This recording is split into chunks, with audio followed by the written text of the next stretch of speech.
right. I've got 12 o'clock on the dot here in Wisconsin, at least.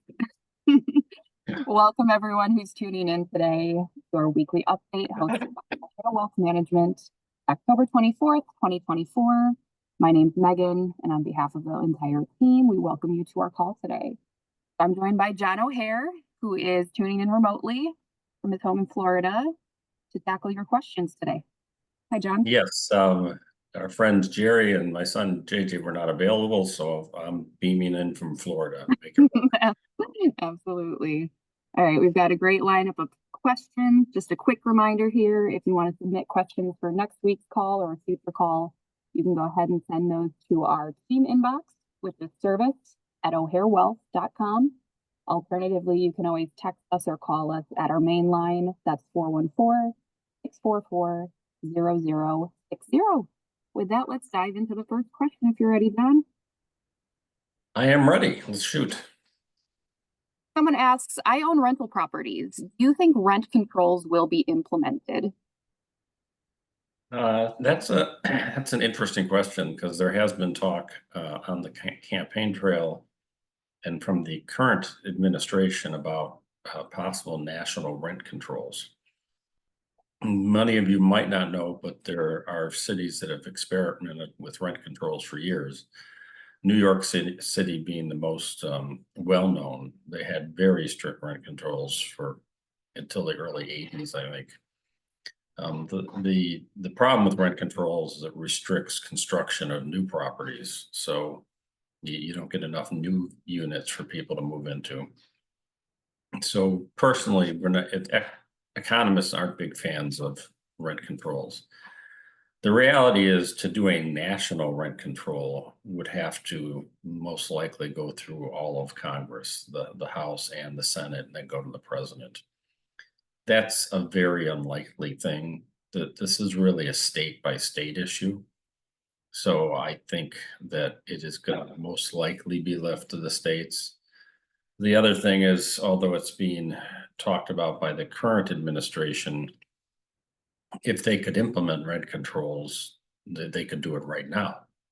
They don't have to wait. If they had the power to do it, they could do it right now. They don't have to wait for the election. The reality is, I think it's, like all politicians do, these are promises they make on the campaign trail to make people feel good about them. And it might or might not work, but I think the probability of a national rent control is very, very low. Great. All right, second question here, John. The Fed started lowering rates, but the 10-year Treasury keeps going higher and higher. What's going on? Again, this is a good question to help explain how the Fed works. The Federal Reserve has a dual mandate, which is basically full employment and controlling inflation or keeping it at a moderate level. And the way they do that is by adjusting short-term interest rates. So their Fed funds rate is a very, very short-term rate. So they lowered it by 50 basis points in September. So they took it from basically 5.25 to 4.75. So this is a lower rate, and they're going to take it down further as we go along. The Federal Reserve does not control longer rates. So the 5-year, the 7-year, the 10-year, the 20-year, those bond rates are controlled by the markets, basically buying and selling.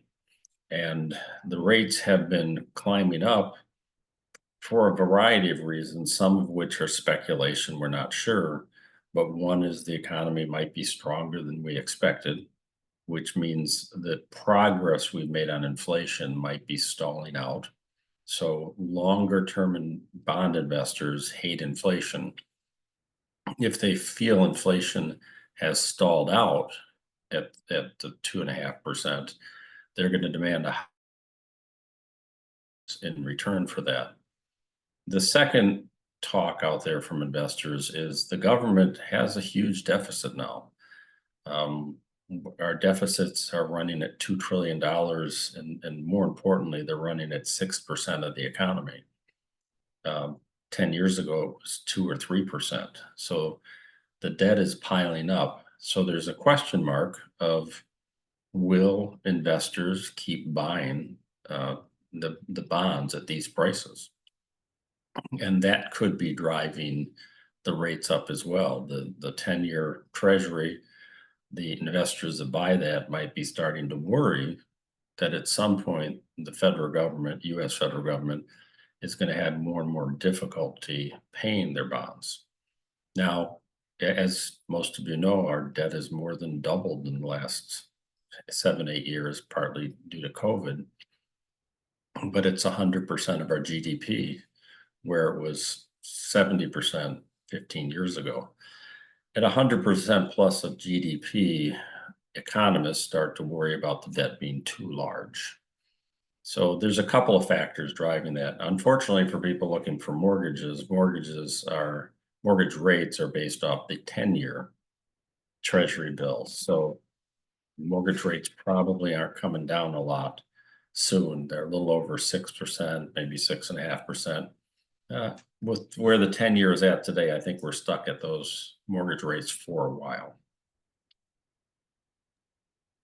Great explanation, John. Thank you. Last question here. The market the market is at all-time highs again. Should we be getting more cautious? Yes, you should be. The market, and again, it's done very well this year. We started out in 2023 after the really bad bear market in 22. We said the market would recover to their old highs within 1 to 2 years. Well, it probably took for the broad markets, it probably took closer to 20 months. But we've gotten back to the old highs, and many indexes are going to new highs. With that, new high is not necessarily a bad time to buy, but the market is getting more expensive based on earnings growth. So from a very short-term basis, we would not be surprised for the market to correct here.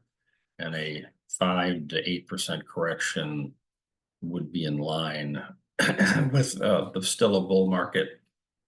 But the market, it needs a healthy pause now and then to catch up with the earnings growth. Now, what I just mentioned about the 10-year, a lot of investors think that inflation is stalling out and the economy might be stronger than we think. If it's stronger, then profits of companies are stronger. And that could be justified these high levels. But I would look at your individual allocation. Are you retiring soon? Do you have other expenses coming up? Do you want to take some money off the table for other items? The other thing we've done for clients is we can reallocate some of your stocks and put them into market-linked investments, which we've talked to everybody about before.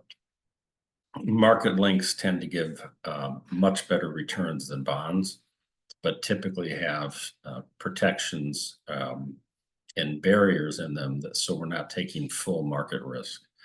And again, I would talk to your advisor, talk to us, and we'll take a look at it. Maybe it is time to redo the allocation. And most importantly, if your allocation is 60% stocks and 40% bonds, we've got to check. It might be 68, 69% stocks right now because the market's been so good. So it should just be rebalanced for that purpose to get it back in line. And that's something we look at pretty much quarterly for our clients. But yeah, I'm a little cautious short term. Long term, I'm still bullish. We're not getting out of the market. We're not going to try and short the market. But is it the perfect time to rush in and buy? Probably not. If you had a huge new hunk of cash come in, you might want to take your time deploying that over the next 6 to 12 months. Excellent. Thank you, John.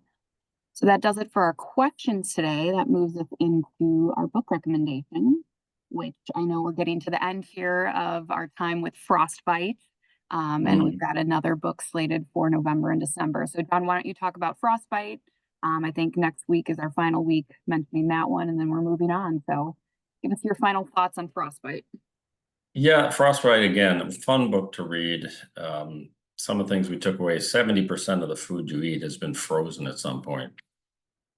Apples are frozen, King's Hawaiian rolls are frozen, pizzas are frozen, cheese is frozen, meat's frozen. It's amazing. And it's also amazing that 150 years ago, nothing was frozen. You know, if we didn't eat it right away, it would perish and spoil on us. But when we started collecting ice in the north and having ice houses and then eventually ice boxes in our house, it changed a lot. Then refrigeration helped spread everywhere. But you see the process now and how much storage and refrigeration it takes to supply our food system. It's actually quite amazing. There's so many fun facts in here. You're going to enjoy reading this. I was telling a friend about the book recently, and he mentioned he remembered the trains coming up from Milwaukee past the lake he lived on in the winter. And the train tracks were right next to the lake, so they could cut ice and throw it right onto the train. You know, that was a big deal back then. Now we don't have to do that because we have it's a fun read. You'll enjoy it. Next month, just a little preview on that, Thinking in Bets. The author here, Annie Duke, was a gambler and made several $1 million playing Texas Hold'em. And after she did that, she started writing books, and she was I think she's got a PhD in philosophy, but she started doing corporate consulting, helping individuals think in bets. And briefly, think in bets is nothing we do is black and white, and it's always a bet. There's always a chance it could go wrong, but you really should be thinking about what are the best odds, and you should be always playing the best odds. If you got a 2 out of 3 chance of winning, those are good odds. You should play those all the time. Don't play the long odds where it's 1 out of 5. Anybody who's been to a horse track betting knows that the long shots, there's a reason they're long shots. They almost never come in. But she does a good job of giving you a betting mindset in your everyday world, in the business world. This will be a fun one to read too. This is a relatively quick read as well. Sounds like a really interesting perspective. I'm looking forward to reading that one and hearing what our viewers think of it. All right, well, that does it for today. We want to thank you for joining us, whether you're watching live or you're watching the replay back. We always appreciate you taking the time to sit in here and listen to the questions that you submit. We want to hear more questions, so definitely go ahead and send those to us. Again, our contact information is there at the bottom of your screen. And as always, we really hope you will feel free to provide us feedback on these calls. We want to make them valuable for you and a good use of time. And we hope that you're sharing them with the people that you think would benefit from the information as well. So John, thanks for covering these questions today. Yeah, thanks, Megan, and everybody enjoy their Halloween this weekend. Absolutely, that's right. Trick or treat time. Yep. All right, well, thanks everyone. We'll see you next week. Thanks. Back in the studio. Yeah, back in the studio next week, yes. Bye, everyone.